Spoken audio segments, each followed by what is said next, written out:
Assalamualaikum warahmatullahi wabarakatuh. Perkenalkan, nama saya Agung Rizky Duputra, NIM C1021217, Prodi Akuntansi. Kali ini saya akan menjelaskan tentang PPh pasal 24, kredit pajak luar negeri.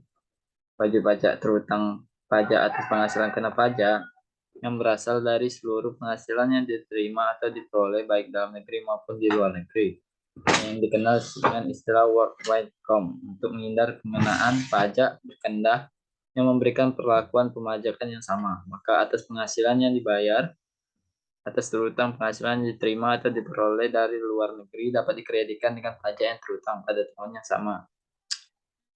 Pajak penghasilan yang dibayar atau terutang dari penghasilan yang diterima atau diperoleh dari luar negeri dapat dikreditkan terhadap pajak penghasilan yang terutang di Indonesia. Ditentukan berdasarkan jumlah yang paling sedikit antara yang pertama, hasil dari pajak penghasilan yang pada seharusnya terutang, dipotong atau dibayar di luar negeri. Jumlah PPh luar negeri. Yang ketiga, jumlah tertentu yang dihitung menurut perbandingan sebagai berikut. Jumlah penghasilan negara A dibagi total penghasilan LN dan DN dikali jumlah PPh terutang.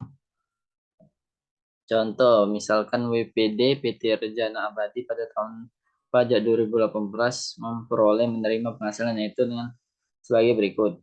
PT Abadi menghasilkan usaha 1 miliar yang dikenai PPh luar negeri sebesar 300 juta rupiah. Di negara PT Raja Abadi menerima hasil berupa bunga sebesar 3 miliar yang dikenai PPh luar negeri sebesar 450 juta rupiah. Tidak terdapat pengurangan penghasilan bruto atas penghasilan berupa bunga. Di negara Z, PT Raja Abadi mendapat kerugian sebesar 250 juta dan penghasilan neto dalam negeri sebesar 4 miliar rupiah. Jadi ditotalkan dan hasilnya besaran PPh luar negeri yang dikreditkan per jenis penghasilan untuk setiap negara atau yurisdiksi dilakukan sebagai berikut. Penghasilan usaha dari negara X, yaitu PPh luar negeri atas penghasilan usaha dari negara X sebesar 300 juta rupiah. Jumlah tertentu 1 miliar dibagi 8 miliar dikali 2 miliar. Hasilnya jadi 250 juta rupiah. PPh pasal 25, angsuran orang pribadi dan badan. PPh 25 adalah angsuran pajak penghasilan dalam setahun berjalan yang harus dilakukan sendiri oleh pajak, baik orang pribadi maupun badan usaha. Angsuran pajak ini dilakukan dengan mengurangi beban wajib pajak sehingga pembayaran pajak tetap dilakukan tepat waktu. Meskipun tujuannya untuk mereka meringankan beban, terdapat batas waktu pembayaran angsuran dan sanksi keterlambatannya. Metode pembayar PPh dan PPh 25 ini banyak diambil oleh wajib pajak agar neraca keuangan yang dimiliki bisa diatur sedemikian rupa sehingga tidak terlalu timbang.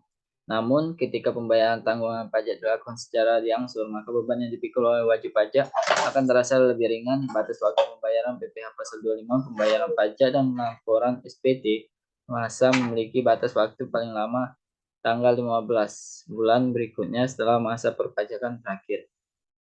Misalnya saja untuk bulan Mei 2022, maka angsuran PPh pasal 25 harus dibayar paling lambat tanggal 15 Juni 2022.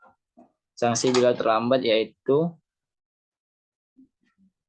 25 yang dipilih jadi termakna. Batas waktunya paling lambat 15. Dan sanksinya berlaku yaitu tarif sanksi pajak dihitung berdasarkan tarif bunga sanksi administrasi pajak yang ditetapkan oleh Kementerian Keuangan setiap bulannya. Ya, sekian dari saya. Terima kasih. Assalamualaikum warahmatullahi wabarakatuh. Waalaikumsalam.